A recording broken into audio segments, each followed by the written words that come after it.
এরপর আমরা যে তারকাগুলো দেখি, এক একটা তারকা সূর্যের চেয়ে কোটি কোটি গুণ দূরে।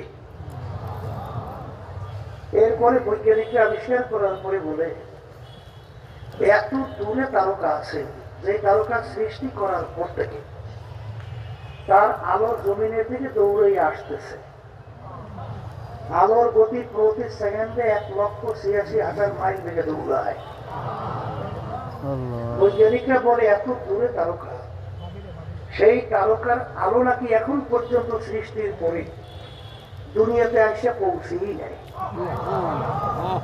এখন সেই তারকা কত দূরে, এখন দূরত্ব কত কেউ হিসাব করা যায়? আল্লাহ রাসূল সাল্লাল্লাহু আলাইহি ওয়াসাল্লাম বলেন, এই পুরো দুনিয়ার গোডাউন জমিন থেকে আসমান, পূর্ব থেকে পশ্চিম, উত্তর থেকে দক্ষিণ, সরিষা দিয়ে যদি ভরিয়া রাখো, আর একটা পাখিকে যদি বলা হয় কবুতর পাখি, একটা সরিষার দানা খাবা, আবার 500 বছর পরে আর একটা সরিষার দানা খাবা, এইভাবে 500 বছর পর পর একটা একটা সরিষার দানা খেতে খেতে আল্লাহ রাসূল সাল্লাল্লাহু আলাইহি ওয়াসাল্লাম বলে এই দুনিয়াময় গোডাউনের সরিষা একদিন না একদিন শেষ হবেই হবে, কিন্তু আখিরাতের জিন্দেগি শুরু শেষ না। ওই যে আখিরাতের জিন্দেগি শুরু শেষ নাই, ওই জিন্দেগির সম্পদ কামাই করার জায়গা হলো দুনিয়াতে। কোথায়? বলেন বলেন। শোনেন, আজকে যারা মাহফিলে আসছেন, আল্লাহ যদি কবুল করেন, নিয়ে যদি সহি থাকে, লক্ষ লক্ষ নেকি আল্লাহ রাব্বুল আলামিন আমলনামায় দান করবে। একটা নেকির মূল্য সম্পর্কে আল্লাহ রাসূল সাল্লাল্লাহু আলাইহি ওয়াসাল্লাম বুঝাতে চাইয়া অহুদ পাহাড়কে ইঙ্গিত করে বলছিলেন, পুরা পাহাড়টা যদি স্বর্ণের হয়ে যায়, এর যত মূল্য হবে তুলনা ছাড়া একটা নেকির মূল্য অনেক বেশি। একটা নেকির প্রয়োজন সম্পর্কে আল্লাহ রাব্বুল আলামিন কুরআনুল কারীমের ভিতরে বলছেন, আমান ইয়ামাল মিসকালা যাররাতিন খায়রান ইয়ারা ওয়া মান ইয়ামাল মিসকালা যাররাতিন শাররান ইয়ারা। যারা পরিমাণ তোমার যদি নেকি থাকে তার ফল তুমি পাবে, ভোগ করতে পারবে। যারা পরিমাণ যদি গুনাহ থাকে তার ফল তোমার ভোগ করা লাগবে। যারা কাকে বলে? কাপড় ধুইয়া নিগড়াইয়া রোদের ভিতরে ঝাড়া দিলে লক্ষ লক্ষ রেণু রেণু দেখা যায়, ওই এক একটা রেণুকে বলা হয় যারা। এই পরিমাণ গুনাহ থাকলেও তার ফল ভোগ করতে হবে। আমি বলছি না, আল্লাহ বলছি। তাহলে কিয়ামতের ময়দানে একটা নেকি ঠেকা বাঁচতে পারে না, পারে কি পারে না? সারা কিয়ামতের ময়দানে ঘুরিয়া একটা নেকি সংগ্রহের কোন সুযোগ আছে? আছে? আছে। কিয়ামতের ময়দানের অবস্থান কেমন কঠিন হবে।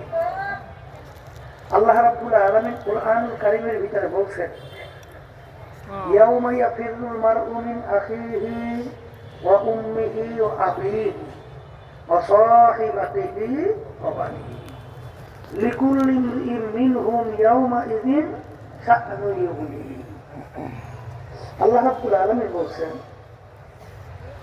সন্তান মায়ের কাছে যাবে, মা সন্তানের পরিচয় তো দেওয়া দূরের কথা, মা সন্তান থেকে ভাইগিয়ে যাবে, মা সন্তান থেকে ভাগবে। আমি বলছি না, আল্লাহ। তাহলে মা যদি সন্তানের পরিচয় না দিয়া ভাগে, এমন দ্বিতীয় কে দরদি আপন আছে? আছে কেউ? তাহলে যদি নাই থাকে, এই পিছনে হরেনের শব্দ হয় না কেন? আচ্ছা, পিছনে এখন বোঝা যায় না? তাহলে সারা কিয়ামতের ময়দানে ঘুরি একটা নেকি সংগ্রহের কি নাই? সুযোগ নাই। আর আজকে যারা মাহফিলে আসছেন, নিয়ত যাদের সহি, লক্ষ লক্ষ নেকি আল্লাহ রাব্বুল আলামিন আমল নামায় দান করবে। যারা মাহফিলে আসছে খুশি নেবে। এখন মাহফিলের গুরুত্ব, নেকির গুরুত্ব সম্পর্কে আলোচনা করলাম। এখন কথা হলো, এই গুরুত্ব নেকির বুঝবে কারা? বলেন যারা মানুষ, বলেন বলেন। আর সুরাতের মানুষ ভিতরটা আবু জাহাল বা সাহেব আবু লাহাব মার্কা, এরা কিন্তু বুঝবেও না, গুরুত্ব দিবে না। দিবে? আবু লাহাবকে আল্লাহ রাসূল সাল্লাল্লাহু আলাইহি ওয়াসাল্লাম চাচা না? শুধু চাচাই না, আল্লাহর হাবিবের কিন্তু বেয়াইও বেয়াই। আল্লাহ রাসূল সাল্লাল্লাহু আলাইহি ওয়াসাল্লামের দুই মেয়েকে তার দুই ছেলের সঙ্গে বিবাহ করেছে। আল্লাহ রাসূল সাল্লাল্লাহু আলাইহি ওয়াসাল্লামকে কষ্ট দেওয়ার জন্য প্রকাশ্যে লোকালয়ের মধ্যে দুই ছেলের মাধ্যমে আল্লাহ রাসূল সাল্লাল্লাহু আলাইহি ওয়াসাল্লামের দুই মেয়েকে তালাক দেওয়া হয়েছে। এত বড় খবর! এই আবু লাহাব, আবু জাহাল, উতবা সাহেব আবু লাহাব মার্কা, এরা কি আমাদের আলোচনা গুরুত্ব দেবে, নেকির গুরুত্ব দিবে? ওরা মানুষ না? আসতে বলে এই আল্লাহর বান্দারা, ওরা মানুষ না। কারণ আল্লাহ রাব্বুল আলামিন কোরআনুল কারীমে কি বলছেন? উলাইকা কাল আনআম। এরপর আল্লাহ বলছেন বাল হুম আদাল। এরপর আল্লাহ এতে বলছেন শারুল বারিয়া। এক শ্রেণীর মানুষ, সুরাতের মানুষ, আসলে ওরা চতুষ্পায় জানোয়ারের মতো। এরপর আল্লাহ বলেন জানোয়ারের মতোই না, তার চেয়েও খারাপ। আসতে বলে অন্য একটা আল্লাহ বলেন যত মাখলুকাত আমি সৃষ্টি করেছি এর ভিতরে সবচেয়ে নিকৃষ্ট জানোয়ারের নাম হলো শূকর। এক শ্রেণীর মানুষ শূকরের চেয়েও খারাপ। কে বলছেন? কে বলছেন? তাহলে বুঝা গেল ওরা সুরাতে অঙ্গ প্রত্যঙ্গে মানুষ হতে পারে, কিন্তু আল্লাহ বলতেছেন ওগুলো মানুষ না। কথা ঠিক না? এখন আমি বলছিলাম আমাদের আলোচনা নেকের গুরুত্ব বুঝবে কারা? আবার বলে। তাহলে এখন কথা হলো, সংক্ষেপ বলছি, তাহলে বোঝা গেল মানুষের সুরাত আকৃতি হলেই মানুষ হওয়া যায় না। বলেন বলেন, মানুষের সুরাত আকৃতি হইলে মানুষ হওয়া যায় না।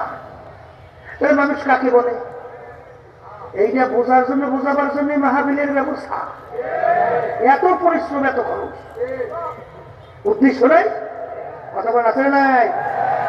আল্লাহ রাসূল সাল্লাল্লাহু আলাইহি ওয়াসাল্লাম বলেন মানুষ কাকে বলে? আলা ওয়া ইন্না ফিল জাসাদি মুদগা ইযা সালুহা সালুহাল জাসাদু কুল্লুহু ওয়া ইযা ফাসাদাত ফাসাদাল জাসাদু কুল্লুহু আলা ওয়া হিয়াল কলব। আল্লাহ রাসূল সাল্লাল্লাহু আলাইহি ওয়াসাল্লাম বলেন মানুষ কাকে বলে? প্রত্যেকটা মানুষের মধ্যে আল্লাহ রাব্বুল আলামিন একটা গোশতের টুকরা দান করছে। কিসের টুকরা? বলেন, মুখ খুলে বলেন। ওই গোশতের টুকরা যার ভালো হয়ে যায়, এক পর্যায়ে ওই মানুষটা ফেরেশতার চেয়েও সম্মানিত হয়ে যায়। আর ওই গোশতের টুকরা খারাপ হতে হতে এক পর্যায়ে ওই মানুষটা কুত্তা, শিয়াল, শুয়োরের চেয়েও খারাপ হয়ে যায়। এখন এই গোশতের টুকরার নাম হলো পালক। বলেন গোশতের টুকরার নাম কি? বলেন, মুখ খুলে বলেন। যার কলব ভালো, বলেন বলেন, যার কলব ভালো সে ভালো মানুষ। বলেন যার কলব খারাপ, বলেন সে খারাপ মানুষ। কথা ঠিক কিনা? এখন আমার ভাইজানদেরকে বলবো, পর্দারে মা বোনরা যারা শুনতেছেন, কলব খারাপ ভালো মন্দ বুঝলেন কি আপনি? হ্যাঁ, আল্লাহর বান্দারা, কলমের উল্লেখযোগ্য 10টা রোগ। উল্লেখযোগ্য কয় রোগ? এই রোগগুলো যখন কলম থেকে দূর হবে ওই মানুষের ফেরেশতার চেয়ে সম্মানিত। এর ভিতরে একটার নাম বলে তাকাব্বুর। আমি ভালো, আমি বড়। বলেন বলেন, মুখ খুলে বলেন। আমি পীরের দিক থেকে বড়, আমি মুফতির দিক থেকে বড়, আমি মুহাদ্দিসের দিক থেকে বড়, আমি শিক্ষার দিক থেকে বড়, আমি জ্ঞানের দিক থেকে বড়, সম্পদের দিক থেকে বড়, ক্ষমতার দিক থেকে বড়, বংশের দিক থেকে বড়। যার ভিতরে বড় বড় যারা পরিমাণ তাকাব্বুরি থাকবে, আল্লাহ রাসূল সাল্লাল্লাহু আলাইহি ওয়াসাল্লাম বলেন সে বেহেশতের ঘেরানো পাবে না। কিতাবের ইলম আল্লাহ রাব্বুল আলামিন ইবলিসকে দান করেছেন। কত বড় জানুন না পণ্ডিত, কথা বলে না। ওর ইবাদতের কথা জানেন? হাজার হাজার বছর ইবাদত করছে, শুধু তাই না, শোনেন না, আমরা বেদাতি কই না, বেদাতি নামাজ নাই, রোজা নাই, বর্দা নাই, এখন আছে না বর্তমানে? ওরা বলে ওরা নামাজ টামাজ করে না। বলে কেন করবে? বলে ওই যে মালউন, ওই যে নাফাক ইবলিস, ও তো জমিনের ভিতরে এমন কোন জায়গা নাই যেই জায়গায় সেজদা দেয় নাই। তাই নাফাক যেখানে সেজদা দিছে জায়গা হতো নাফাক, আমরা সেজদা দেই কোন জায়গায়? এই কথা বুঝেন না? খবিসের বলে না। ইবলিস যখন সেজদা দিছে তখন কি ও মালউন ছিল? আসতে কয় ছিল? তাহলে তখন তো আল্লাহর নৈকট্যের ও একজন আবেগ ছিল। কথা বলে না, কথা ঠিক না? হ্যাঁ, মুআল্লিমুল মালায়েকা উপরে হলেন না পাইছে, কি বলছে? তাহলে ইবাদতের দিক থেকে অনেক উঠছে, জানার দিক থেকে পান্ডি, কিন্তু রোগ একটা ভিতরে ছিল। বলে কোন রোগ? বলেন, মুখ খুলে বলে। আল্লাহ রাব্বুল আলামিন যখন বলল ইবলিস আদমকে সেজদা কর, ইবলিস সেজদা করছে না করে আল্লাহর সঙ্গে যুক্তি পেশ করছে না? কি যুক্তি? আনা খায়রুম মিনহু খালাকতানি মিন নার ওয়া খালাকতাহু মিন তিন। রব্বুল আলামিন, আমাকে বানাইছো তুমি আগুন দিয়ে, আদমকে মাটি। আগুনের গতি ঊর্ধ্বে, মাটির গতি নিম্নে। যার গতি নিম্নে হয় সম্মান কম হয়, আর যার গতি ঊর্ধ্বে সম্মান বেশি হয়। উচিত ছিল আদম আমাকে সেজদা করবে, আমি কেন আদমকে সেজদা করবো? নাউজুবিল্লাহ, নাউজুবিল্লাহ বলেন না? কার সঙ্গে যুক্তি দেয়?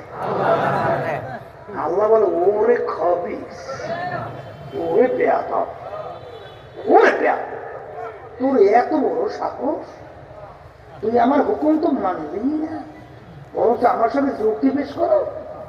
যা বেয়াদব, চিরতরে জাহান্নামের হুকুম। ঠিক না বেটি? রোগ কয়টা? আরেকটু আসতে কর।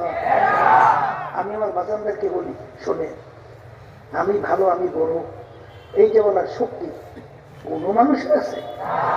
হ্যাঁ, আল্লাহ রাসূল সাল্লাল্লাহু আলাইহি ওয়াসাল্লাম কি বলছে? কুল্লুকুম খাত্তাউন, তোমরা সবাই গুনাহগার। গুনাহগার ছাড়া আছে কে? বলেন তো। কেউ যদি বলে ও মিথ্যা বলছে, ঠিক কিনা? আচ্ছা, একটু জিজ্ঞেস করি, আপনারা সবাই আমরা বলি আমরা গুনাহগার না? আচ্ছা, আপনারা আমার গুনাহ যে মাফ হয়ে গেছে এরকম সার্টিফিকেট, গ্যারান্টি কে কে পাইছেন? পান নাই? পান নাই? কেউ পান নাই? তাহলে একটা গুনার বিনিময় জাহান্নামের শিকল হাতে পায়ে লাগতে পারে না? পারে না? আচ্ছা, গুনাহ মাফ হয় নাই, গুনাহগার ছাড়া কেউ নাই। তাহলে আপনি একজন বড় মেয়া, আপনি অমুক, আপনি তবু